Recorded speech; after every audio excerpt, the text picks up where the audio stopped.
రాధి, అన్నయ్య ఇక్కడేం చేస్తున్నావురా? ఫ్రెండ్ వస్తానంటేను. వెయిట్ చేస్తున్నావా? సరే, తర్వాత వస్తా. అన్నయ్య, నేను నీకు అబద్ధం చెప్పాను. నాకు తెలుసు. నేను తప్పు చేస్తున్నాను అనిపించింది అన్నయ్య.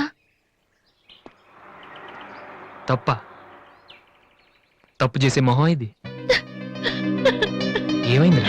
అన్నయ్య ఊరుకో ఊరుకో. ఏంట్రా, లవ్ చేస్తున్నావా? నాకెలా తెలిసిందనా?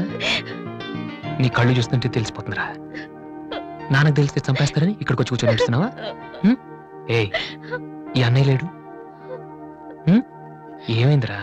నేను ప్రేమిస్తున్నాను అన్నయ్య, కానీ ఆయన నన్ను ప్రేమిస్తున్నారో లేదో కూడా తెలీదు. ఇద్దరూ ప్రేమించుకున్న తర్వాత కూడా అమ్మాయిలు బయటకు చెప్పడానికి భయపడే ఈ రోజుల్లో అసలు నన్ను ప్రేమిస్తున్నారో లేదో కూడా తెలియకుండా ఎలా చెప్పనన్నయ్య?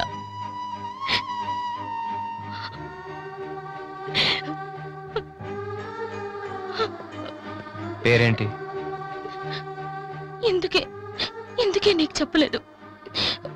ఇది రెండు మనసులకు సంబంధించిన విషయం, ఎవరు ఏం చేయలేరు. అడిగేది మీ అన్నయ్య, అతని పేరేంటి? రాధి పేరేంటి? విఘ్నేష్. ఎక్కడుంటాడు? ఆస్ట్రేలియాలో. నీకెలా తెలుసు? లాస్ట్ టైం ఇండియాకి వచ్చినప్పుడు వైజాగ్ లో మన ఇంట్లో ఉన్నారు. మన ఇంట్లోనా?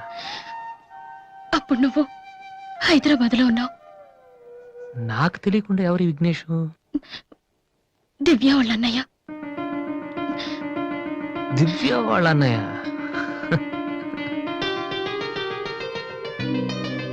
ఓకే, నువ్వేం వరి కాకు. నీ పెళ్లి చేసే బాధ్యత నాది. అన్నయ్య నువ్వు వెళ్ళు, నేను చూసుకుంటాగా. వెళ్ళు రాధి. ఈ చెరువు గట్లు, సిమెంట్ బెంచ్లు ఇవన్నీ మనకొద్దు. ఈ అన్నయ్యకి కొంచెం భయం. ఓకే, వెళ్ళు.